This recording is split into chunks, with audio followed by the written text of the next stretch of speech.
Friends, स्वागत है आप सभी का आपके अपने इस यूट्यूब चैनल BLF एजुकेशन पर। दोस्तों, आशा करता हूँ आप सब ठीक होंगे और अपनी बोर्ड की प्रिपरेशन में लगे हुए होंगे। दोस्तों, हम ऑर्गेनिक केमिस्ट्री 12th का जो चैप्टर नंबर 2 था, फिनोल, अल्कोहल, ईथर, इसके बारे में पढ़ रहे थे। हमने इसके बारे में एक पार्ट पढ़ लिया था जिसमें हमने अल्कोहल की कुछ इंपॉर्टेंट रिएक्शंस देखी थी। अब देखते हैं दोस्तों फिनोल में जो इम्पोर्टेंट रिएक्शंस हैं उनको हम देखते हैं। तो बहुत ध्यान से पढ़िएगा ज़रा और कोई बात समझ में ना आए तो उसे आप कमेंट सेक्शन में मेंशन कर सकते हैं। तो सबसे पहले हम देखते हैं फिनोल होता क्या है। फिनोल होता है बेंजीन वलय यानी बेंजीन रिंग जो है उसके कार्बन से OH समूह जुड़ा हुआ। जैसे मान लो हमारे पास मैंने बेंजीन के बारे में आपको बताया था। बेंजीन क्या होती है? बेंजीन होती है, इसका रासायनिक सूत्र देखें अगर हम तो इसे होता है C6H6 होता है। और जो इसकी संरचना होती है यानी कि बंध संरचना वो इस प्रकार से होती है। ये अंदर बॉन्ड होते हैं जो घूमते रहते हैं तो ये गोल लगता है। तो ये हमारे पास बेंजीन है। अब बेंजीन रिंग से उसके मेन कार्बन से कोई OH समूह जुड़ा हो तो उसे बोलते हैं हम फिनोल, जिसका रासायनिक सूत्र होता है C6H5OH, क्योंकि इसका एक हाइड्रोजन हटेगा तब यहाँ पर OH जुड़ा होगा। और उसका संरचना सूत्र होता है बेंजीन के ऊपर OH समूह। तो ये थी हमारी फिनोल के बारे में कुछ जानकारी। अब फिलहाल हम बात करते हैं कि क्वेश्चन बन सकता है। देखो, ये बहुत इंपॉर्टेंट क्वेश्चन है कि क्यूमीन से कैसे प्राप्त करोगे क्यूमीन से फिनोल, या ऐसा हो सकता है कि बेंजीन से क्यूमीन द्वारा फिनोल बनाने की विधि ज्ञात कीजिए। तो ये क्वेश्चन बहुत इंपॉर्टेंट है, मैं फिर बता रहा हूँ। कई प्रकार से क्वेश्चन बन सकता है हमारा, तो आप इसको बहुत ध्यान से समझिएगा। तो सबसे पहले हम बात करते हैं कि हम लेते हैं बेंजीन की अभिक्रिया कराते हैं। सबसे पहले हम प्रोपीन से। प्रोपीन क्या होता है? यानी कि 3 कार्बन में डबल बॉन्ड उपस्थित हो, जैसे मैथ, एथ, प्रोप और डबल बॉन्ड है तो इन, तो ये प्रोपीन हो गया। और हम रिएक्शन कराते हैं इसकी बेंजीन से।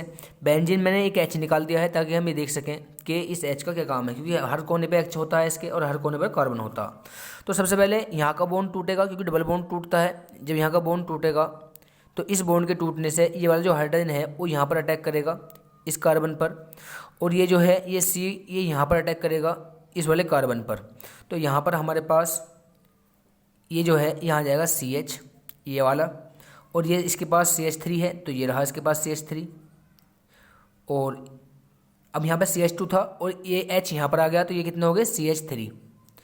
तो ये बात बहुत ध्यान समझनी है। फिर दोबारा समझ लीजिए, यहाँ से ये H जो है ये जब बॉन्ड टूटा, ये बॉन्ड के टूटने से जो है ये मुक्त मूलक बने, यानी एक इलेक्ट्रॉन इसके पास गया, एक इलेक्ट्रॉन इसके पास गया। मुक्त मूलक बनने से ये हाइड्रोजन यहाँ पर आकर जुड़ गया CH3, और ये CH3 था ही पहले, और यहाँ पर जो मुक्त मूलक बना इसका वो यहाँ जाके कनेक्ट हुआ इस वाले कार्बन से, तो हमारे पास बना। तो इसका फॉर्मूला हो गया ये हमारे पास बेंजीन के ऊपर CH3CH तो ये हमारे पास बन गई क्यूमीन। तो अगर बेंजीन से क्यूमीन बनाने के आए तो खाली यहाँ तक हो करेंगे रिएक्शन हम।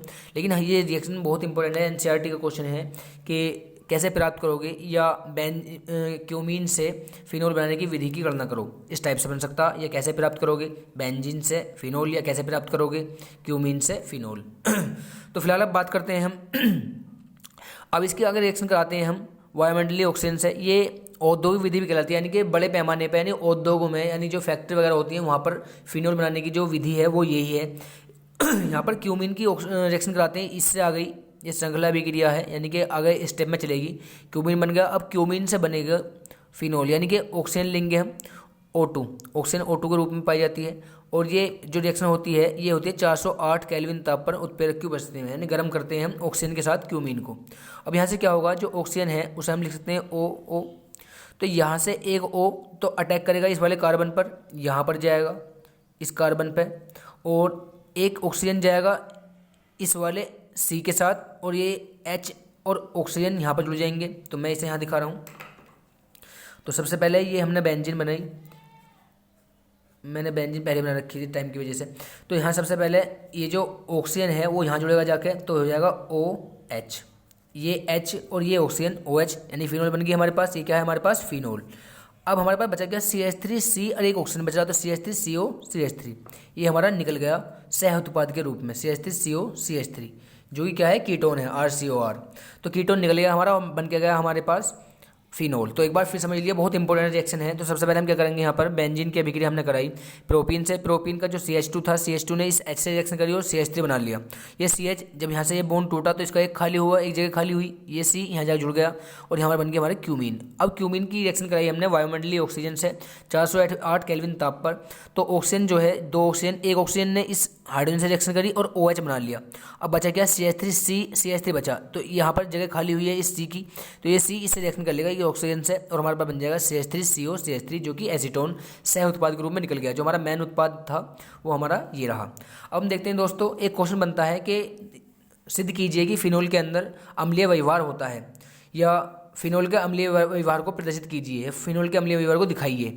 तो सबसे पहले हम बात करते हैं कि अम्लीय व्यवहार होता क्या है। तो अम्लीय व्यवहार बोलते हैं हम आर्हेनियस के अकॉर्डिंग, आर्हेनियस साइंटिस्ट थे, उन्होंने कहा था कि जी वे यौगिक अम्लीय व्यवहार दर्शाते हैं जो जलीय विलयन के अंदर H+ आयन दे देते हैं, यानी जिनके अंदर H+ आयन त्यागने की क्षमता होती है, जो H+ आयन त्यागने के बाद जो है अपना स्थायित्व यानी कि स्थायी रहते हैं उसके बाद भी, तो उनके अंदर अम्लीय व्यवहार पाया जाता है। तो सबसे पहले हम देखते हैं जो हमारे पास फिनोल है, फिनोल की रिएक्शन कराएंगे हम सोडियम से। तो सोडियम से रिएक्शन करने पे जो हाइड्रोजन है वो यहाँ से निकल जाएगा और यहाँ पर जुड़ जाएगा हमारे पास ONA। तो ये हमारे पास सोडियम फिनॉक्साइड बोल सकते हैं इसे हम, या ये लवण के रूप में हमारा प्राप्त होगा और हमारे पास निकल गया यहाँ से ½ H2, यानी कि ये हाइड्रोजन निकल गया तो इसे हमने ½ H2 के रूप में निकाल दिया। अब यहाँ से हम इसको ऐसे दर्शा सकते हैं, क्योंकि देखो अगर ये मान लो इसके अंदर अम्लीय व्यवहार नहीं होता तो H+ आयन यहाँ से नहीं जाता, यहाँ से H+ आयन निकल गया, ये H गया यहाँ से और यहाँ कौन जुड़ गया आकर Na। बिल्कुल सिंपल बात थी। अब यहाँ पर देखते हैं हम, अगर मान लो इसकी NOH से KOH से रिएक्शन कराएं तब हम क्या पाते हैं। तो यहाँ पर जो H है वो यहाँ से निकल जाएगा और OH के साथ जाएगा, क्योंकि यहाँ से ये बॉन्ड यहाँ शिफ्ट होगा तो यहाँ माइनस आ जाएगा और यहाँ प्लस आ जाएगा। तो OH- और ये H+ यहाँ निकल जाएंगे H2O और हमारे पास क्या जाएगा ONA, यानी कि सोडियम फिनॉक्साइड। तो यहाँ पर हमने देखा कि फिनोल के अंदर अम्लीय व्यवहार है, यानी कि वो H+ आयन त्याग सकता। तो उसके बाद देखते हैं हम जो हमारी अभिक्रिया है, जिंक से अभिक्रिया देखते हैं। तो ये इंपॉर्टेंट रिएक्शन थी, आप फिर दोबारा समझ लीजिए। तो बेंजीन के ऊपर OH है तो वो H+ आयन अगर त्याग दे, यानी H+ आयन त्यागने के बाद वो अगर अपने आप में स्थायी रहे तो हम कहेंगे कि उसके अंदर अम्ल यानी अम्लीय गुण पाया जा रहा है। तो यहाँ पर H+ आयन त्याग दिया इसने और Na से रिएक्शन करके सोडियम फिनॉक्साइड आयन बना लिया और यहाँ से H+ आयन निकल गया। यहाँ पर देखते हैं अगर हमने NOH या KOH से रिएक्शन कराते हैं तो NOH या KOH का OH- यहाँ से निकलने के बाद इस H+ से रिएक्शन करेगा और H2O निकल जाएगा, यहाँ से हमारे पास सोडियम फिनॉक्साइड आयन बन जाएगा। अब देखते हैं हम एक रिएक्शन है जिंक से अभिक्रिया। जिंक से अभिक्रिया फिनोल की, यानी कि हम ये भी देख सकते हैं यहाँ से कि कैसे प्राप्त करोगे फिनोल से बेंजीन, या क्या होता है जब फिनोल की अभिक्रिया जिंक के साथ कराई जाती है। तो बिल्कुल सिंपल रिएक्शन है। तो यहाँ से हम करेंगे, ये जो O है ये Z के साथ चला जाएगा और हमारे पास बन जाएगी बेंजीन, खाली बेंजीन। चूँकि बेंजीन के ऊपर एक H चाहिए तो ये H यहीं पर रह जाएगा और हमारे पास जो ये Zn था वो ऑक्सीजन को लेकर चला जाएगा और बन जाएगा ZnO। तो बिल्कुल सिंपल रिएक्शन थी ये। तो यहाँ पर बस Zn ऑक्सीजन के साथ गया और Zn2 निकल गया और हमारे पास बन गई बेंजीन यानी C6H6। तो बिल्कुल सिंपल रिएक्शन थी। तो और बहुत इंपॉर्टेंट रिएक्शन है ये, दोनों बहुत इंपॉर्टेंट हैं, तो इनको बहुत ध्यान से पढ़िएगा। तो मिलते हैं अगली वीडियो में। अगर आपको चैनल को सब्सक्राइब नहीं किया है तो प्लीज़ चैनल को सब्सक्राइब कर लीजिए ताकि आने वाली वीडियो की नोटिफिकेशन आपके पास सबसे पहले पहुँच सके। और अगर समझ में आ गई है तो भी कमेंट करना है और नहीं समझ में आई तो भी कमेंट करना है, क्योंकि अगर आप अच्छे कमेंट करेंगे तभी मुझे आगे वीडियो बनाने का मोटिवेशन प्राप्त होगा। मिलते हैं अगली वीडियो में, तब तक अपनी तैयारी करते रहिएगा।